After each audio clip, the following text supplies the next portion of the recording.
Alors, comment supporter la canicule? Et ça vient d'une personne qui a toujours eu des difficultés à supporter la chaleur. D'ailleurs, on s'est foutu de ma gueule parce qu'il fut une époque où tout le monde appréciait la chaleur et ceux qui ne la supportaient pas, on disait que c'était des petites natures, et puis ils se plaignent tout le temps. Bon, il a bien fallu que je m'adapte. Donc, les trucs qui marchent, parce que j'ai essayé plusieurs trucs.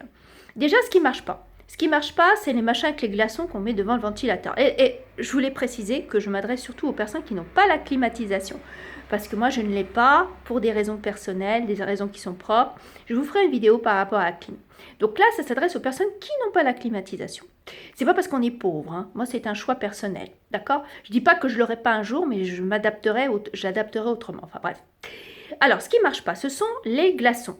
Les glaçons devant le ventilateur, ça ne fait rien du tout. Mouiller les rideaux.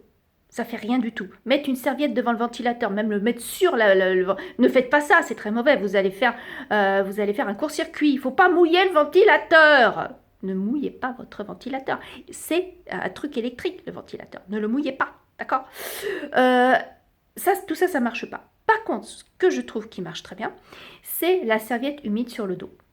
Ça marche bien. Vous pouvez aussi la mettre sur vos bras, sur la tête.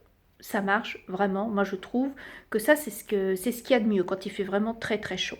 Mais pour la nuit, comment faire? Pour la nuit, moi, je garde mon ventilateur. Mais j'ai une petite astuce en plus.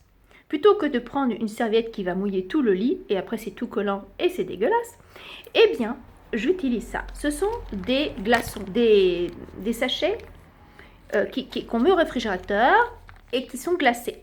Et donc, vous pouvez les mettre dans votre cou, vous pouvez les mettre sur vos poignets, vous en mettez plusieurs pour dormir et je peux vous dire que c'est très efficace. Ça aide pour supporter quand vous avez chaud dans la tête. Moi, j'ai toujours eu chaud dans la tête, même toute petite, j'avais chaud dans la tête. C'est pour ça que je portais un chapeau tout le temps et j'en porte toujours des chapeaux. D'ailleurs, le chapeau, c'est très très bon contre la chaleur. Hein. Moi, je recommande parce qu'une personne qui supporte d'aller en plein soleil, sans chapeau, je peux vous dire qu'elle supporte la chaleur. Il ne faut pas qu'elle pense qu'elle ne va pas supporter la chaleur. Mais bien sûr.